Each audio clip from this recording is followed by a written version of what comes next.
Today we're going to learn how to perform some non-parametric tests in Stata. And in this tutorial we're going to learn about the sign test and the Wilcoxon signed rank test. So let's jump into our first example and consider the following table, which shows central venous oxygen saturation in 10 patients at admission and 6 hours after admission to the ICU. Now it is hypothesized that after 6 hours in the ICU, central venous oxygen saturation should increase. So we want to test this hypothesis. So the first thing we want to know is, are the data independent or dependent? Now since we're taking measurements on the same person at admission and 6 hours admission, it's clear that this is dependent data. And so what type of tests are available for this type of data? So previously we learned about the parametric test that's available is the paired t-test. And we also just learned about the sign test and the Wilcoxon signed rank test. Now what type of statistical test is most appropriate for this data and why? Well, we should probably use a non-parametric test since we have such a small sample size. Also, we have no information from the problem to suggest that the differences are normally distributed. We could also investigate this by creating a histogram of the differences and seeing whether normality holds. But again, we have such a small sample size that we probably use a non-parametric test. So for the sign test, what are the null and alternative hypotheses? Now the null hypothesis is that the median of the differences are the difference at admission and 6 hours after admission to the ICU. And the alternative is that the median is not equal. The median of the differences is not equal to 0. Now remember, for the paired t-test, we would exchange this median. We would put mean here if this was a t-test, if this was a paired t-test. But it's not. We're doing a non-parametric test, so we're concerned about the median here. So this slide is just to show you how you would perform a sign test by hand, basically. So what you would do is you would get your data lined up over here. You would get your data at admission, and 6 hours after admission, you'd calculate the difference, and then you'd look at the sign of the difference. So for this example, you count up the positive signs. We have 8 positive signs, and we have 2 negative signs. Now we don't need to do this by hand. We have Stata. So go ahead and open up Stata now. The dataset is called cvos.dta. And in the dataset, when you open it in Stata, you'll notice there's only 2 variables. Central venous oxygen saturation at admission, that's T0, and central venous oxygen saturation 6 hours after admission, that's T6. Now the sign test command is very simple to remember. It's just sign test. So type in the following command, sign test T6 equals T0.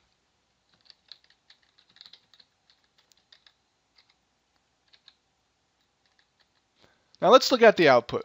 The first thing that Stata gives us is a table of the positive signs and negative signs. Notice that we observed 8 positive signs and 2 negative signs. The 0 category simply counts the number of ties, since if a difference is 0, it's neither positive nor negative. Now the expected column shows us how many positive and how many negative signs we would expect under the null hypothesis. Now remember, the null hypothesis states that the median of the differences is equal to 0. Thus, we would expect approximately equal number of plus and minus signs. Or, to put it another way, the probability that a particular difference is positive is 1/2. And the probability that a particular difference is negative is 1/2. So what we have here is basically a list of 10 either positive or negative signs. So if we consider a plus sign a quote success, then the 10 positive and negative signs can be thought of as outcomes of a Bernoulli random variable with probability of success equal to 0.5, and that's under the null hypothesis. As a result, under the null hypothesis, The total number of plus signs is simply a binomial random variable, with this case n equal to 10, and again, under the null hypothesis, p is equal to 0.5. Now, how do we calculate our p-value? Now, it's important to remember the definition of a p-value. It's the probability of observing a test statistic as or more extreme than we actually observed, given that the null hypothesis is true. Now, in the book and in the lectures, Marcello gives you a test statistic for large n. They give you a formula to calculate a z-value, and then you can use the standard normal tables. Stata, on the other hand, doesn't like that. They don't assume large n, and they're going to give you an exact, quote, an exact method for calculating a p-value. So I'm going to go over how Stata calculates this p-value. So in our example, the test statistic that Stata gives us is 8. That is, we have 8 positive signs. Thus, something as or more extreme than 8 positive signs would be 8 positive signs, 9 positive signs, and 10 positive signs. Remember, this is a two-sided test, so something as or more extreme than 8 positive signs would be 8 or more negative signs. So if we look down here under two-sided test, gives us the null and the alternative, and here what it's calculating here is the p-value. So probability number of positive is greater than or equal to 8, or number of negative is greater than or equal to 8. Thus, our p-value is the probability of observing 8 or more successes in 10 trials, given that the probability of success is 0.5, plus the probability of observing 8 or more failures in 10 trials, given that the probability of failure is 0.5. That's what Stata is calculating down here.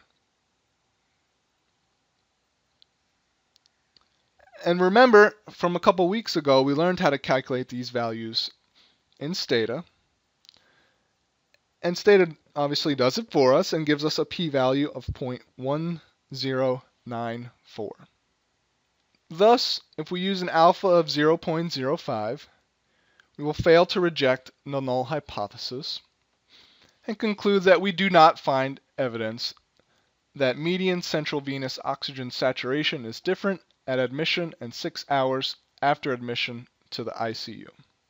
Suppose that instead of conducting the sign test, we conduct the Wilcoxon signed rank test. Now, which test would have more power? Now, the signed rank test has more power since it incorporates the magnitude of the differences via the ranks. So what we're just using more information, which will give us a better chance of detecting a difference if there is indeed one. So remember, the signed test, we just use plus or minuses, but the signed rank test, we use plus or minus, and we also rank the magnitude of the pluses and minuses. So let's go ahead and state the null and alternative hypothesis for the Wilcoxon signed rank test. And it's the same. It's exactly the same as the sign test, just that the median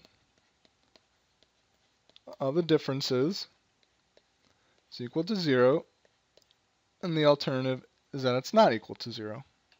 So this is just to show you how the signed rank test works. So again, we've lined up our values at admission and 6 hours after admission. We've calculated the difference and we've calculated the sign. Now we need to rank the absolute value. So this one with the rank 1 is the smallest. Number 2 is the second smallest, and so on and so forth till we get to 10, which is the largest difference. So as you can see, the difference between the sign test and the signed rank test is we're going to incorporate this information via the ranks, this rank information. Now again, we don't want to calculate this by hand every time. That's why we have Stata. So let's go to Stata right now. Now the syntax for the signed rank test is again very simple. It's just sign rank, one word. So type in the following command, sign rank T6 equals T0.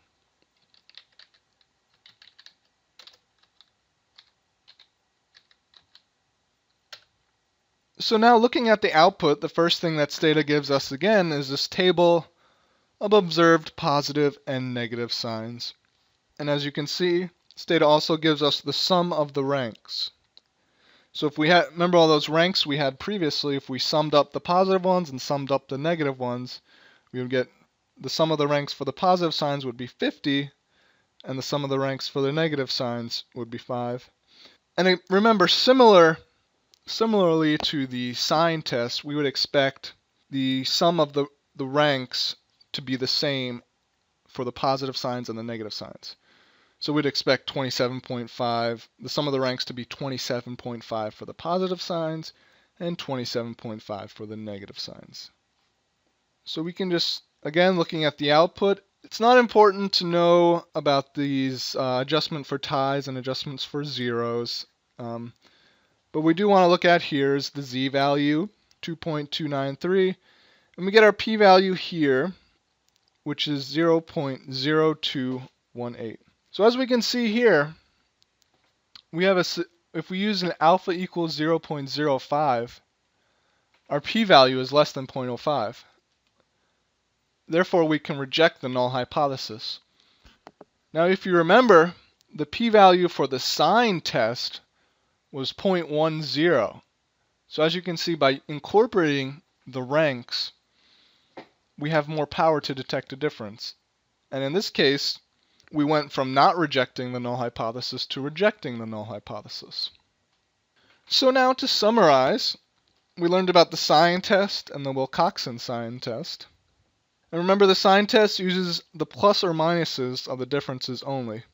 It's not used very often simply because the sign rank test is basically the same thing but has more power. And again, remember for small n, we can use the binomial distribution to calculate p-value for d. Remember, d is just simply the number of positive signs.